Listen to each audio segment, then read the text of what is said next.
Hello and welcome to another episode of Showcasing North Leeds, where I'm on a mission to find all the businesses in North Leeds and get them on this podcast so we can showcase them far and wide. And today I'm delighted to be joined by Natalie from Woof. Hi. So thank you for joining me. Thank you. Can you tell me and everybody else what it is that Woof does? Yeah, sure. So in essence, we are a dog shop, purely for dogs.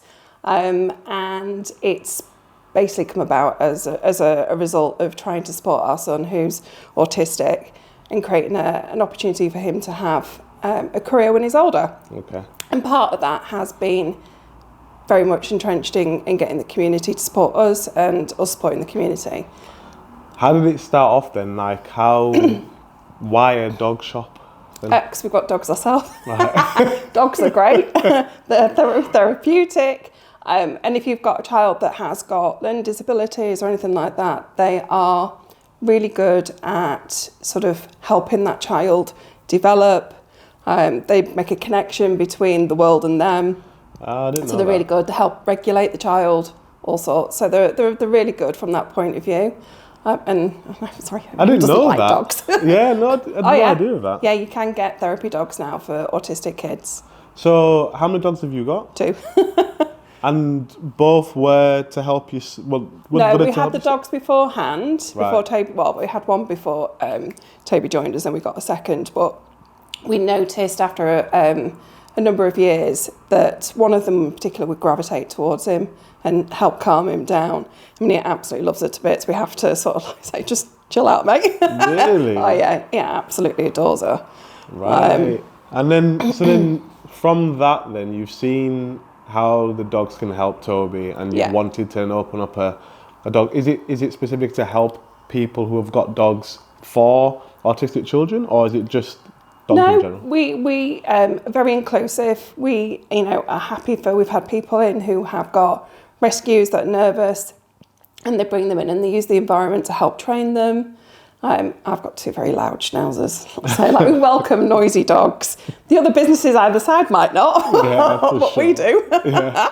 So we're not bothered if your dog's a little bit sort of reactive or anything like that. Yeah. We've got enough space to be able to sort of manage all of that, and we tell people, can you just give us 2 minutes, let this dog come out, stuff like that. So it's really like a very inclusive, very sort of relaxed environment that you can come and shop. You can find the things that you want and not have to worry about your dog being a nuisance. Okay. I mean, the funniest thing is seeing people coming in and they're looking at stuff and the dog literally is there stealing stuff off the main sort of treat table in the centre. So the people are like, oh my gosh. Yeah, I'm so sorry. So what type of items is it that you have that makes you unique or different to other dog shops? Okay. So we work quite closely with a number of dog trainers. So we listen to them about the things that they're recommending to their clients. So things that help with the return to people going back to work, partly in offices, partly at home. The one thing that we hear time and time again is, I'm on a call, the dog needs to be occupied. Right. So it's what's called enrichment. So it's keeping the dog mentally stimulated and busy. Which is great for their sort of mental health and physical well-being, but it's also great for you when you're doing something else. So a lot of it is listening to what guidance the trainers are giving. So all our products are really geared around that. So it helps the customer have a good relationship with a dog. But we also try and do things, having wasted lots of money over the years, ourselves buying stuff that doesn't work. We hire a lot of things out. So we hire crates. We hire surgical suits if the dog's had an operation and needs a suit so they don't lick themselves or the wound. We hire those. We hire harnesses if you've got a puppy that's growing. Or even if you just want to try the harness to see if you like it before you buy one. So we hire those out, just all sorts of different things. So it's almost like you trialing before you buy certain things. Yeah. And then you mentioned there, dogs had a surgery. You've got, what's it surgical suit. Surgical. It's like a baby grow for a dog. Right, okay. So you've got a surgical suit for the dog and you hire it out so someone can literally borrow it from you and bring it back and then it can be used again for a different we dog. just obviously wash it and all the rest of it. Yeah. And then the harness part, why you have to forgive me. No, it's fine. I don't have a dog. Yeah. I've got 2 little girls that, and my missus now pestering me to get a dog, but I don't have one currently. So what's the harness thing? So if you've got a puppy, say for example, you've got a Labrador puppy. Yeah. The bigger dogs grow very, very quickly, and they grow at quite a phenomenal rate sometimes. So your bigger dogs tend to take between 18 months and 2 years to be fully grown. Right. And if you're having to buy a harness that costs 30, 40, 50 pounds every so many weeks, because it's like, it's like with kids when they're going through a growth spurt, all of a sudden you're having to shell out a lot for the wardrobe. Same thing with the dogs. If they're growing all of a sudden like this, you're having to continually buy harnesses. Right. So we rent them so people can take them, and then when the puppy grows, if we've got the next size available, you can then move into the next size, and then eventually they'll get to a point where they want to buy one full time. And then does the renting part, and is it like on a monthly basis? It's weekly. It's weekly. Yes, right, we just make it really simple. I'm all for keeping things simple. Yeah, I was going to say, but they sound really good though. Yeah, we've had lots of people take it up as an opportunity, and it's worked out really well. Okay. Yeah. Okay. And then going back as well, 'cause I want to touch on the reason why you started the shop as well. Because yes, I think everyone needs to know what it is that you're selling, how you do it, but also the reason why. Because you said you're very community focused, community led, but it's also for Toby when he's older. Yeah. Can you tell me more about that? Yeah, sure. So Toby joined us when he was 3, so he's adopted. And then we got an autism diagnosis in the summer of 2021. Oh, she didn't know straight away. No, well, you get an idea, but we had a formal diagnosis at that point. And I saw the building up for sale, and I'd had these thoughts in the back of my mind. Went home, said to my husband, right, we're opening a dog shop. And he went, oh, can we open a jazz bar? I went, no, we're opening a dog shop. Explained what I thought, etc., and why we should do it. And it was like, yeah, okay, fully on board. So literally as soon as the sign went up on the shop, I got in, we viewed it, agreed that we would take the lease, and we opened in the December. So we've got no prior knowledge of this environment. Yeah. Last time I worked in retail, I was probably about 19. Right. So it was just a case of let's just go for it. And because we were sick of walking into pet shops and just seeing, the usual sort of shelving that you get with hooks and all that stuff. We didn't want that kind of environment. Yeah. Toby goes in somewhere like that, finds it extremely overwhelming. So we've got 2 rooms, a bit like you've got here, and we wanted to be able to stand in the middle of that room and be able to turn around and see everything that we've got. So we don't have huge amounts of products out on the shelf. We have like 1 or 2 of everything and keep the rest in stock. Just because it just makes it it makes it a pleasant shopping experience for everybody. Yeah. Okay. We try not to mix things around too much because, again, it gets confusing for anybody that has got any sort of additional needs or anything like that. It was important to us to provide him with a career and a structure moving forward than when we sort of retire, hopefully. Yeah. You can see me working till I'm 80. But when he gets to that point and he's ready to sort of take the reins himself. Yeah. That he's got a community to support him.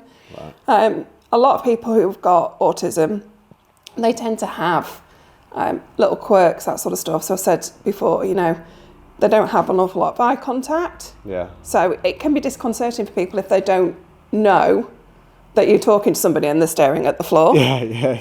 Or you get one-word answers or stuff like that. So he's spent quite a lot of time in the shop with us at holidays and weekends. Yeah. It's helped him in terms of his connection with people. So he's definitely improved in his communication and his confidence. He now will quite happily talk to people. Have conversation. He won't initiate it, but if somebody asks him a question, he will talk to them. So that's really helped. And then the community's got to understand him, how he is, so that when he does take over, if he decides he wants to, that he's known to them. Yeah. So there's no barriers there for him then. Running that business, he'll know these people. So the familiarity is really important to him. Yeah, because you'll find that, won't you, in terms of the community, there's quite, like, not the same people, but you'll have the same types of people coming in over and over again. And then as the years go by, it'll make it a lot more inclusive. So then as well, with him, he more than likely would want to take over because the dog relationship part of it as well. Yeah. And it won't just be knowing the owners, it'll be knowing the dogs too. Yeah. So is this a thing for the future where it's going to obviously be Toby who takes over? Yeah. Hopefully. Would you then want as well anyone to work with him? And would it be the same type of thing? Someone who might be autistic as well? Yeah, absolutely. I mean, my vision is we grow the business. Yeah. And this is the first sort of step on that journey that, ideally I'd like to have a number of different locations. I'd like to have concessions in a number of, areas, that sort of stuff. But yeah, absolutely, he would have a team working with him to support him as well, I think. Okay, well that was going to be one of my other questions. It was like, what's the future? What happens moving from here? Yeah, I mean, I'd love to sort of, have already tried to get concessions in like Roundhay Park, Golden Acre, things like that. I think it's just, it's great for those areas to sort of offer something different to their visitors. Yeah. As well as us obviously spreading our name far and wide. So it's trying to look at the whole piece about how we can actually add value to our community and not just our immediate Oakwood community, I mean the community at large in Leeds. Yeah, of course. And that's very important to me. It's not a case of, I want to rub in my hands, want to make millions and open, 6 branches and all this sort of stuff. For me, it's creating value. And, I won't make any decisions unless it's, really considered, is this going to actually work in that environment? Are we actually going to provide something that's different? Yeah. And that's key to how we want to move forward. It sounds like that already though. Again, genuinely, I don't have a dog, but like the hiring part of things, I've not heard of anyone saying that they do that before. Usually it's the dog jumpers and the sweaters and everything else that people buy. I've not heard of anybody thinking what the issues are that people wasting money, as you say, as a puppy gets older. Yeah. So I feel like it sounds like it's different already anyway. Yeah, well, it's perfect what you just said there. We try and look at the pain points that we've had as owners and try and fix that for other people. Okay. So it actually helps you with your relationship with your dog, but it's so frustrating if you buy something, you think, God, I've spent £40 on this and it's broken in 2 seconds. Do you know what I mean? It's like kids. Yeah, it is, absolutely. But if you've got a dog that you're trying to keep occupied and they're breaking something regularly, it gets really frustrating. Yeah. So I listen an awful lot to all our customers to hear what's actually you're struggling with. And I have sent people away without, they've come in for example, for a slip lead, which is a lead that you just slide over the head and then pull it. Yeah. And I go, why do you want one of those? Yeah. And they look at me and they say, why are you asking me that question? Yeah, I was like, no, I want to understand, why do you want it? Because I want to know if that's going to solve your problem. Yeah. And I have done in the past, turned around and said, I'm not going to sell you that because it's not going to fix your problem. Please take this card for this trainer, go away, have a chat with them, get some advice. If you then want to come back and buy it, I'm more than happy to sell you it. There's a couple of things there because we've got someone who works with us here, and she just got a new dog. Okay. And literally quite new, and she's had him for 3 days now. Yeah. And she came into work with scratches all over her neck. Yeah. Bite marks on her arm. Yeah. Obviously from playing. Yeah. Not from being aggressive. And I was going to say, with your knowledge of it, would you say for someone who's got a new dog to come and see you guys first, see a trainer first, see where do they go?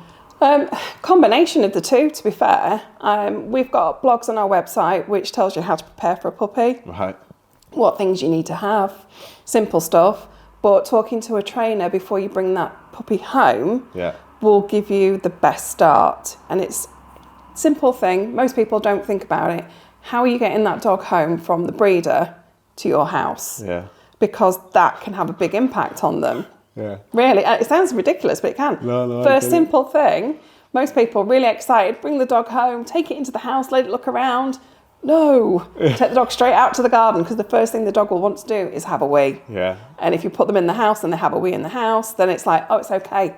I can wee in the house now. Yeah. And then you've got to try and train that out. So, get all the advice that you can about what things you need in place and then work with a trainer. Okay. Yeah, but we will always refer, you know, I'll say you can do this, this and this, but you need to talk to a trainer as well and they'll give you the best start. So, yeah, I was going to say that. So do you work with quite a few trainers and groomers as well then, Yeah, I'm guessing? yeah, So absolutely. Yeah. Okay. I mean, one of my dogs is quite reactive, so he's proper grumpy schnauzer. Proper grumpy. And we've recently moved groomers and we're working with a groomer that she's great with him. Absolutely. She's like, he's just misunderstood. Yeah. So, and it's a pleasure to sort of take him because I know that she is going to not push him, so he's stressed just to get the cut done. She'd rather turn around and say, he's had enough today, can you bring him back? Yeah. And we'll finish it off, as opposed to, he's going to be here and we're going to do it and he's going to be stressed out. So, and then obviously, because we're using people like that in the local community, we then refer customers on and say, these are great because of X. Yeah. So we do that with a lot of people. Okay, well, that's good to know. Yeah. I think it's really good for people to understand where they can come to, like even before they've got the puppy, to understand little bits and to talk to someone who's got the experience of it as well at the same time. I think it's a bit like kids, you know, you used that example before. It's so easy to get overwhelmed and it's so easy to buy everything. And I always say, look, these are the essentials. You don't need any more than that. Get the puppy home, see how you are with it, then come shopping and buy your extras. But you don't need any more than this to start off. And that's like a starter kit almost. Okay. What I was at to say as well towards the end, a couple of things. First is, what is it that I have not asked you that I should have asked you? Oh, okay. I don't think you have. I think you've asked me things that you should ask me. I mean, one of the things that we do down Oakwood, and I'm not sure if you know, is we have a community day twice a year. No, I didn't know. Yeah. So the next one's coming up on the 18th of May. Okay. And it's all the businesses along the parade. We all try and do something different. So we've got, we're doing pin the tail on the dog. Not a live dog, clearly. Yeah. A picture. We're doing that to raise money for charity. Okay. So we're doing that. We've got the trainer coming down talking about a new service she's offering. We've got, we're doing puppuccinos and ice creams and all that kind of stuff. There'll be market craft stalls all the way along the parade.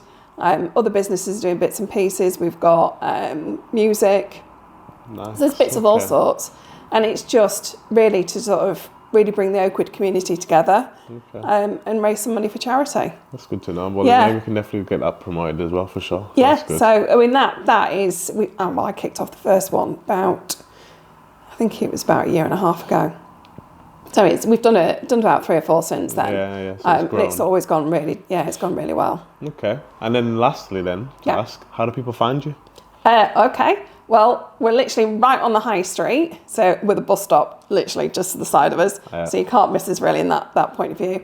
We're obviously on Google, we're on Instagram. That's a point. If you go on Google, you can actually go onto the images and see a 360 tour of the shop as well. Ah, nice. Okay. Yeah, so that's really helpful for anybody that needs to see somewhere before they go. And what's the Instagram and is it Facebook as well? Yeah, Instagram and Facebook, we're all exactly the same. We keep it nice and simple. So website is woofthedogshop.co.uk. And then the Instagram and Facebook, excuse me, is literally woofthedogshop.uk. Oh, really? Yeah. Oh, right, okay. So we just keep it really simple. Nice and easy for everybody. Yeah. Okay, perfect. Definitely. Well, thank you for coming down and sharing that for everyone to hear. And thank everyone for listening as well. And obviously, as you do know, I will always say, please like, share, subscribe, comment if you can do, leave a review to get this pushed out far and wide so we can get a lot more guests and everyone can hear a lot more about their businesses. So thank you for listening.